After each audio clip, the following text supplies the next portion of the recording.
Well, Michael, a couple of days to reflect on that defeat at Bristol City. You're still just as frustrated as you sounded after? I'm fine now. Moved on. We got another game tomorrow that we're looking forward to really, and we've moved on pretty quickly. We talked about it and spoke about it, a couple of things that kind of we can look at and improve on. Still a lot of good things really, and moments again which we need to managing the chaos, managing when it gets a little bit messy, but the structure and the control within the game, with and without the ball, largely was there. Didn't get the points we wanted, but so there's definitely things to learn from it. But we have done that and we've moved on. Looking forward to the game, really. Eyes on tomorrow now. Yeah, I think it's 8 goals in the last 3 away games now. You've got your style of play clearly, and that's what you're going to focus on. But are you having to kind of think of little tweaks to the defensive side of things, or is it more concentration, as you said?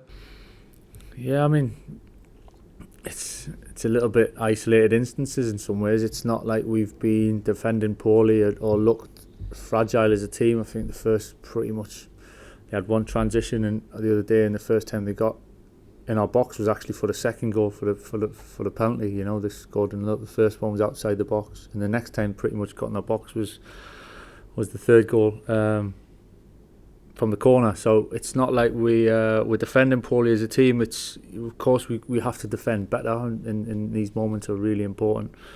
So there's a lot of good things that's encouraging, but we're giving ourselves too much to do to win a game away from home. But that'll change. It's up to us to make a change.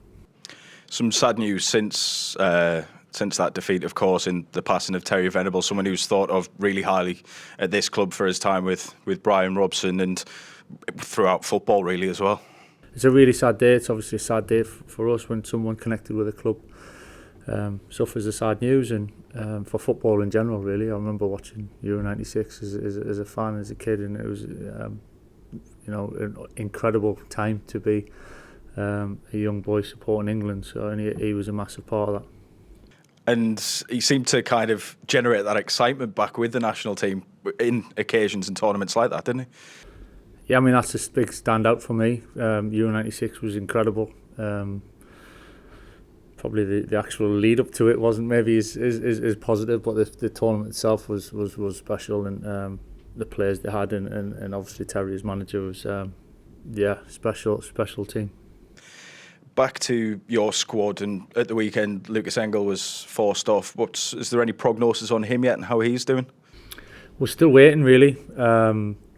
He won't be ready for tomorrow, but he's how long we don't know at this stage. Hopefully it's a matter of days, but we'll have to wait and see. It's still quite early, still quite fresh, and we're still kind of assessing it, but we seem to be picking up a few.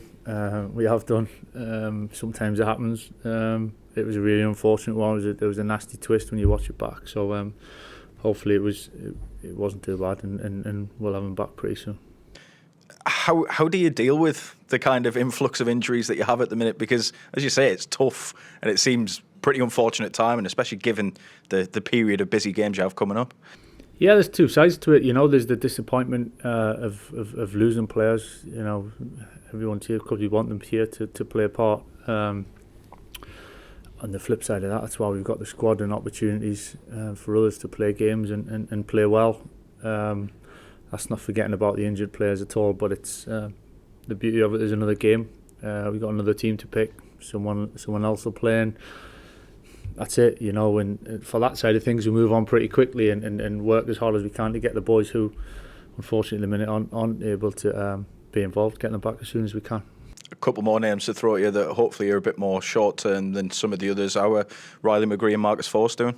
Same as I've kept saying, for the last few weeks really. Marcus is longer away, so he's further off. Riley's hopefully a matter of weeks really, a week or two maybe, but back by the time he's back training, but he's missed a lot, so we're patient. Again, it's a frustrating one with Riley. It's a niggly one, annoying one that it's hard to put a time frame on. At the minute he's going positive.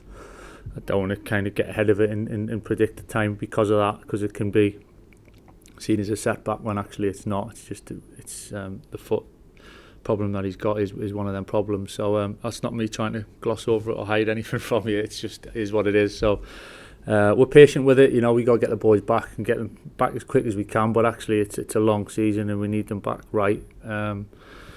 So that's fine. That's why we've got the squad, and the boys have managed that fantastically well, and we'll continue to do that. Preston up next, of course, and looking at their kind of form this season, it's almost been a mirror image of yours in that they started really well and then have dropped off slightly. What kind of challenge do you expect from them?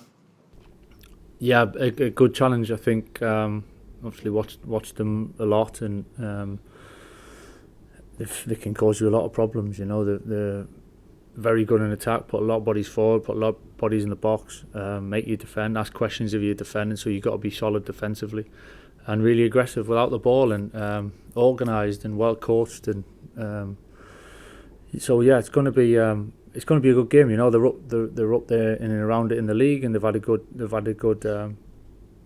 start of the season. Had some good game, good result at Blackburn, and an unfortunate weekend there to go 10 men. So yeah, typical game in this league. It'll be a tough one, come around thick and fast, but we'll be ready for it. And it seems to be something I mention every time there's a night match. Always a special feel at the Riverside on a night like the Preston game and like other games, and hopefully something that you can feed off. Yeah, I hope so. I hope the place is bouncing. It's nice to be back home again, and last time out was a good win for us, and trying to build on that. The fans have been fantastic. Act more of the same, and the boys will feed off that energy. And just finally, it's the start of a run of games against teams that are above you in the table, in and around the playoff mix and promotion mix. Do you see this as kind of a period as a test for you guys, as a gauge of where you're at?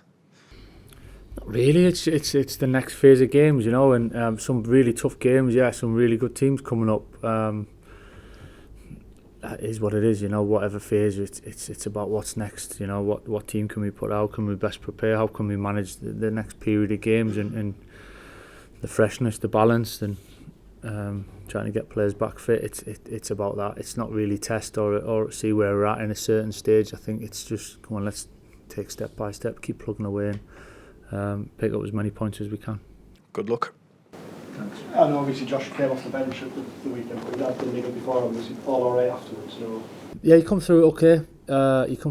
He just had a period over a number of weeks, Josh, where he missed a bit going into Leicester because he had a bad toe. Then he's international, and then he had a bit of stiffness in and around his groin. So we got to manage that, as you know. He's had quite a big load, Josh, and he's a young boy, obviously a big, strong lad, but we got to manage him as well. So it's a balance, and man who's raring to go. So we've got good choices to make. But yeah, Josh come through okay.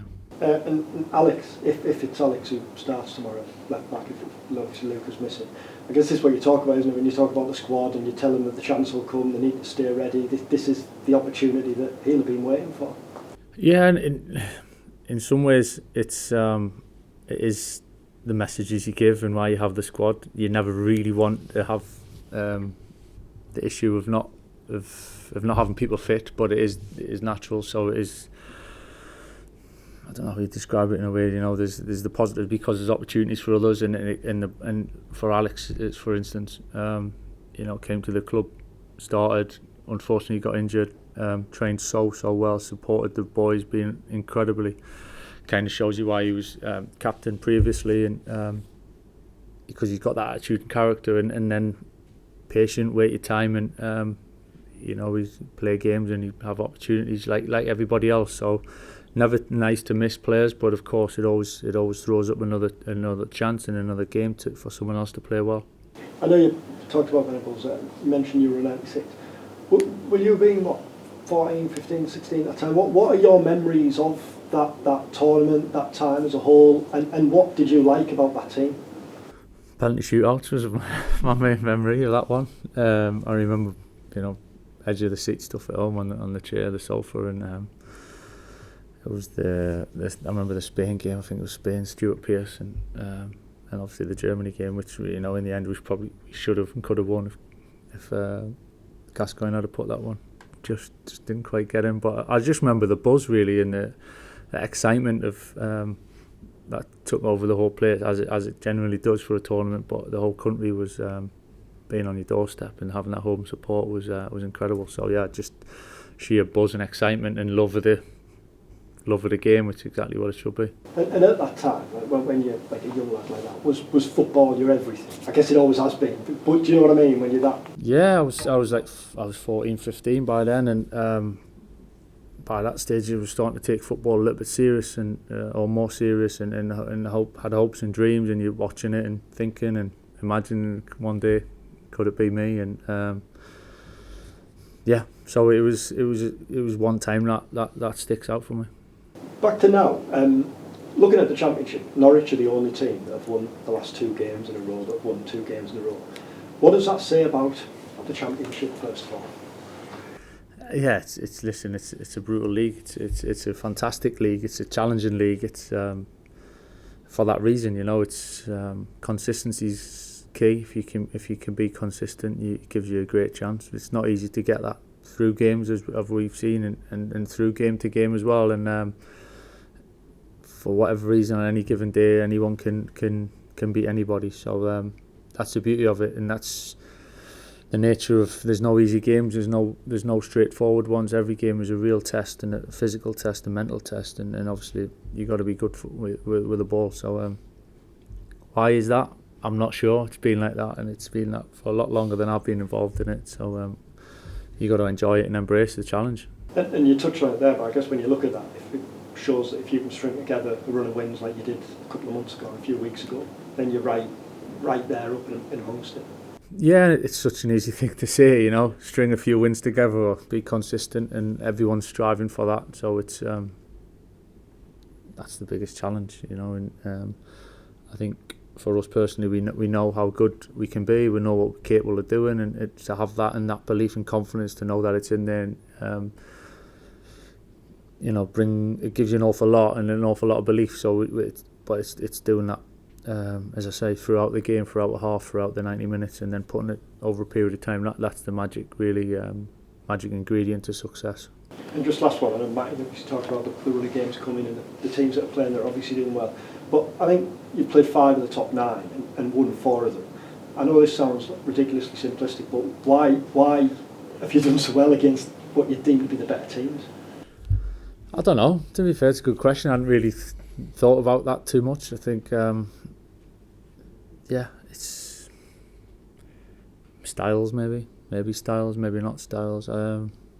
I don't know. I think the beauty of the league is you come across all sorts of different styles and approaches to game, which I think is quite refreshing and keeps you on your toes and a new challenge all the time. And again, though, it probably shows the boys that what they're capable of doing when what the results they can get, performance levels they can hit. It goes back to the last answer, really. Is consistency then is key, and how much can you repeat that, and not just game to game, but actually throughout the game. But that gives me a lot of encouragement to know we are capable of that, just putting it together.